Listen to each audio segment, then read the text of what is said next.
Bem-vindo, bem-vinda. Nós vamos conversar com o Dr. Delcio Scandiuzzi, que é uma referência em saúde. Doutor, nesses anos de tanta dedicação e busca de qualidade de vida para os pacientes, desde o início da sua carreira, fazendo uma homenagem, uma retrospectiva, houveram evoluções e inovações às quais o senhor olha e fala que bom que essas coisas mudaram e trouxeram mais não só abordagens diferentes, mas possibilidades que as pessoas possam evitar o adoecimento e, se adoecidas, buscarem resultados para a cura. O senhor acredita que a medicina evoluiu nesse contexto? É bastante interessante porque a gente pertence ainda à velha guarda, né? Quando nós não tínhamos ideia ainda da biologia molecular como se tem hoje, e o tratamento do câncer era basicamente a cirurgia, um tratamento local através da grande mutilação. A gente achava que quanto mais a gente mutilava uma pessoa, melhor seria o resultado que a gente conseguia. Então a gente começou nessa fase, quando nós começamos, é que começou a aparecer a mamografia, e a gente vê principalmente agora no século XXI, nessas últimas 2 décadas, o grande avanço da biologia molecular, a gente entendendo a célula praticamente tendo uma visão completamente diferente do câncer, né? Que hoje nós sabemos como que o câncer aparece, a gente evoluiu muito, a tecnologia cresceu absurdamente, muitas vezes a gente hoje tem uma rapidez, quer uma rapidez muito grande, a gente quer as coisas de imediato, mas a transferência da experiência laboratorial, da descoberta científica para a prática clínica, ela é um pouco lenta, é um pouco difícil. As pesquisas em animais dão resultados maravilhosos, mas a gente vai fazer em humano, já não tem aquele mesmo resultado que teria, então é um pouco mais difícil, nós somos mais complexos.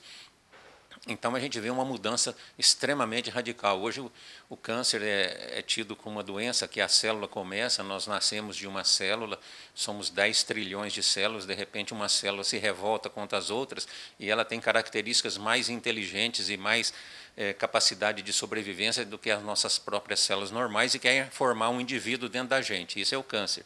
Então hoje se entende como isso acontece, então está se descobrindo quais os mecanismos, o que essas células vão adquirindo, que são as chamadas mutações genéticas e as alterações epigenéticas, o que ela consegue adquirir de propriedade para ela poder fazer toda essa confusão que ela faz no nosso corpo, né? Então nós estamos começando hoje a entender isso, então estão surgindo os medicamentos especializados, que é a medicação-alvo.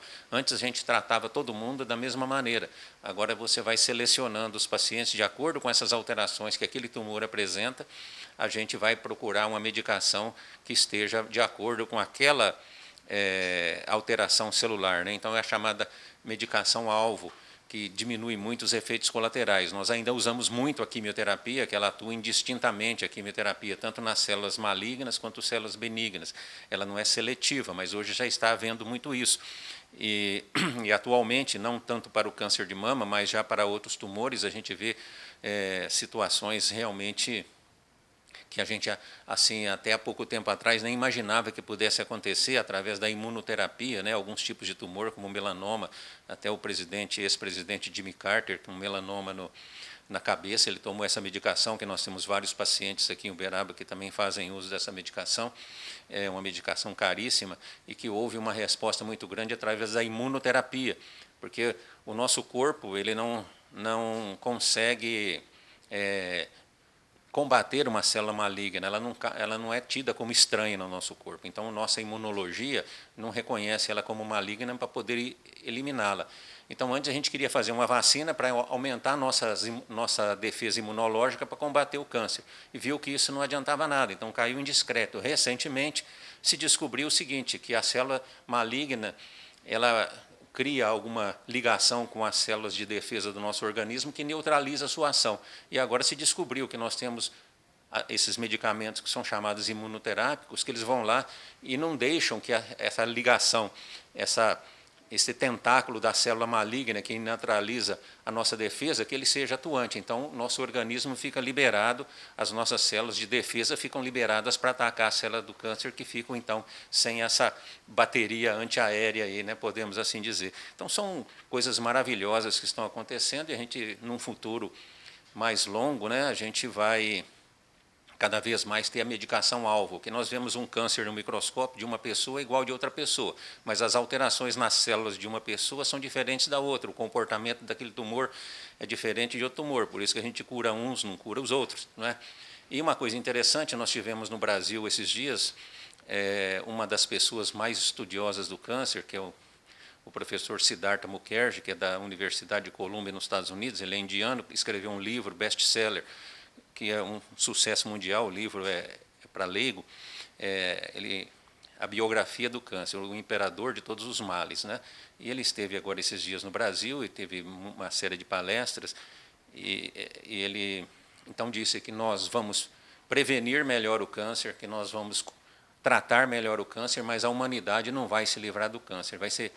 Ou seja, é difícil que alguma pessoa fale, bom, eu fazendo assim eu não vou ter câncer, eu tomando isso ou aquilo eu não vou ter câncer. Então nós vamos entender melhor, curar mais, tratar melhor, mas a humanidade, a frase que ele usou, a humanidade não vai se livrar do câncer. Então é um desafio muito grande, por isso que o hospital tem trabalhado bastante e a gente quer chamar a atenção de toda a cidade de Uberaba e região, a importância desse hospital, porque cada vez mais precisa de um centro especializado para tratar de câncer, que isso é uma doença totalmente diferente das outras doenças, não é? Nós vimos aí os dados publicados pela Organização Mundial de Saúde no mundo esse ano. Nós temos 19,1 milhões de pessoas com diagnosticando novos casos de câncer e 9,6 milhões de mortes por causa do câncer. Então é um problema de todos os países, um problema mundial, a incidência tem aumentado muito, porque o câncer está muito relacionado ao envelhecimento da população, a essas mudanças dos hábitos de vida. Então, ele continua sendo um desafio muito grande e a gente tem que estudar todo dia e por isso que a gente luta muito aqui nesse hospital para que ele consiga manter as portas abertas, né? A gente vê agora um equipamento de radioterapia de última geração que está sendo instalado aí, no início do ano já deverá estar funcionando, né? Ele está instalado, já está aí, já está pago, já está aí à disposição não do Hospital Ilhangote, isso aqui não é o Hospital Ilhangote, isso aqui é a cidade de Uberaba, são os pacientes da nossa cidade, da nossa região, que tem câncer, então podem aqui tratar da melhor qualidade possível. Então a gente fica feliz, nós estamos aí tentando implantar, desenvolver a todo vapor o Centro da Mulher, é muito difícil, o Brasil todo passou por essa situação de dificuldade econômica, e o hospital, como ele é um hospital do SUS, que trabalha a maior parte do SUS, então é muito difícil a sua situação financeira, né? Mas nós vamos lutando, porque nós não podemos deixar isso parar, né? O câncer não pode parar, então nós não podemos parar o hospital para esperar melhorar. Temos que continuar lutando com todas as dificuldades e, por isso, temos que contar com o apoio de todo mundo, que esse hospital aqui é de todos nós que estamos aí, todos nós temos o risco de ter câncer. A publicação da Organização Mundial de Saúde disse que dos seres vivos da Terra hoje, 1 em cada 6 homens vai ter câncer durante a sua vida e 1 em cada 5 homens vai ter câncer na vida e 1 em cada 6 mulheres vai ser diagnosticada com câncer durante a sua vida, quem está vivendo nesse planeta hoje. Então, por isso, é uma coisa que nós todos temos que nos preocupar, não é? Todos nós estamos sujeitos a câncer, nós temos aqui dentro do hospital médicos aqui sendo operados, aqui nossos colegas de câncer, e outros morrendo de câncer, outros tratando de câncer, né? Então, nós estamos aí nessa luta contínua. Essa luta é importante de ser homenageada e de ser reconhecida e valorizada. No mês do médico, onde, né, se celebra e todos os dias são para comemorar as pessoas que cuidam da vida, o senhor tem dedicado todos os seus dias a essa busca. E sempre esse índice que o senhor nos trouxe, que é alarmante, ele precisa ser repetido, porque as pessoas precisam ter consciência do papel delas. O senhor tem nos ensinado todos os dias a termos mais atitudes saudáveis para contribuir na tendência de evitar o adoecimento de todas as formas.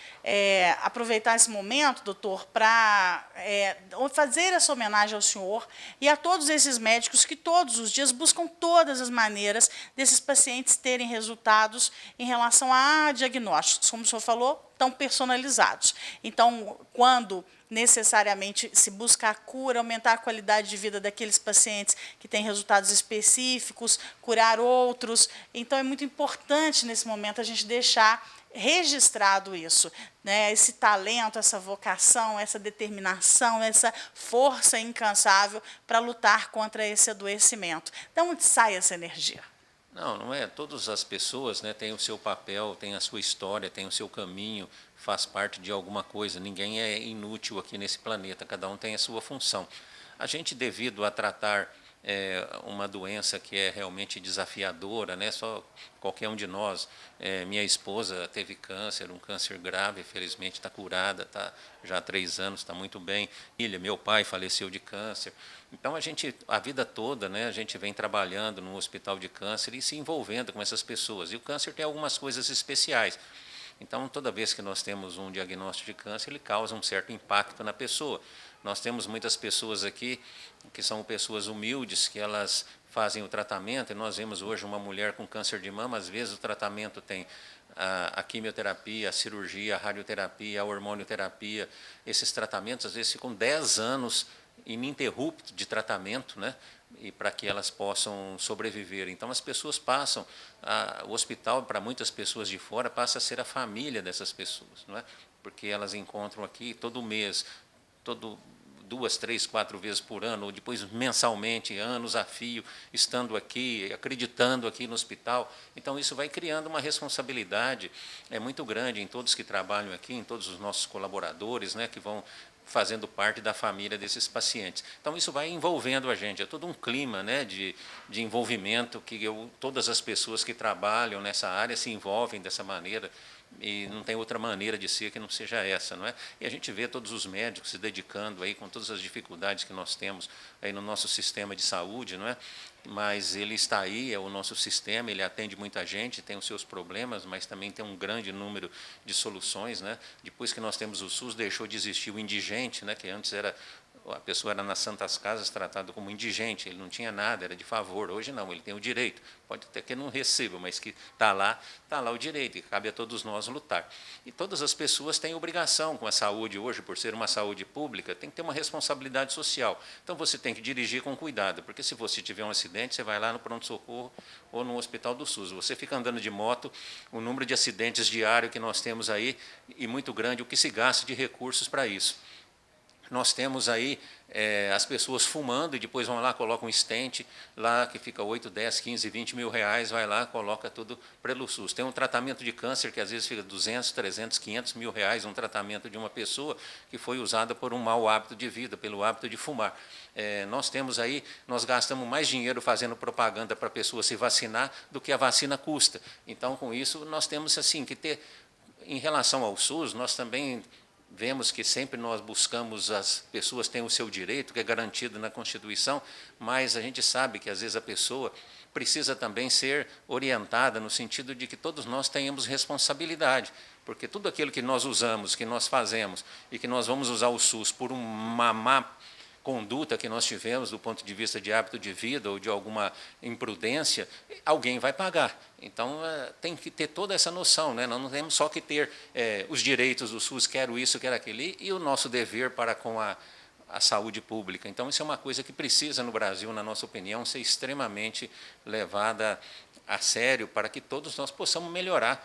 E, com isso, o tanto que se pode economizar com a mudança e o comprometimento da população para com o sistema público de saúde. Para encerrarmos, doutor, temos assim imensas perguntas e poderíamos falar com o senhor pela sua sabedoria e conhecimento, mas eu vou pedir para o senhor fazer nesse momento uma mensagem. Se o senhor pudesse falar para as pessoas algo, como o senhor é muito transparente, muito objetivo na sua forma de deixar a informação para as pessoas, o que o senhor diria a elas nesse mês de outubro, no mês de novembro, que vem, né, essa ideia também de lembrarmos aí da saúde masculina, e essa saúde dos homens, muitas vezes, como o senhor já nos ensinou tanto também, precisa melhorar. E no decorrer do ano a gente tem outras datas. Então, falando de um aspecto geral, o que o senhor lembra as pessoas e reforça a elas para que elas também tenham essa coparticipação que o senhor nos convida e nos chama a sermos aí agentes em favor de uma saúde da nossa vida, da família, do planeta? Isso, é importante, né, que a gente tem muitas escolhas, a nossa vida é feita de escolha. E não é só esses meses, não são só esses meses que a gente tem que se preocupar com a saúde. Todo mundo hoje deve ter a sua agenda de saúde, o seu cartão de vacina, os seus hábitos revistos, o seu envolvimento com a saúde como um todo, né, com a saúde pública de uma maneira geral. E a gente vive num mundo hoje que a gente não tem muito tempo para pensar. Então é preciso ter assim, ter fé, né, ter aquela disciplina para construir sempre uma sociedade melhor, uma família mais unida, porque é com isso nós vamos desenvolver mais a nossa área de educação. Com a família unida é a base para que se tenha uma educação adequada para que a gente tenha uma saúde adequada, uma segurança, né, que hoje a violência tem sido muito grande. Então, nós temos um grande número de coisas dentro do qual a saúde está aí. E cabe a cada um de nós, né, tomarmos a nossa posição. A gente está vendo aí muito falar, né, o Brasil que eu quero. O Brasil, eu às vezes vou em algum outro país, eu olho lá, ele tem as árvores, igual aqui no Brasil, os rios, as casas, as ruas, os carros, a televisão, todas as mesmas coisas. O que faz a diferença? São as pessoas. O Brasil é a soma do trabalho de cada brasileiro. Então, o Brasil que nós queremos vai depender de cada um de nós. Nós podemos querer isso, querer aquilo, que não vai resolver.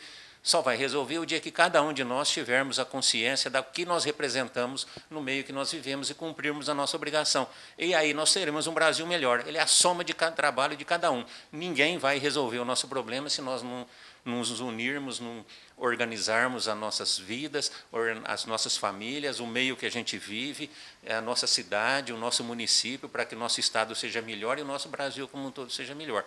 Cada um tem a sua responsabilidade. O dia que nós tivermos consciência disso, aí nós vamos ter um Brasil melhor.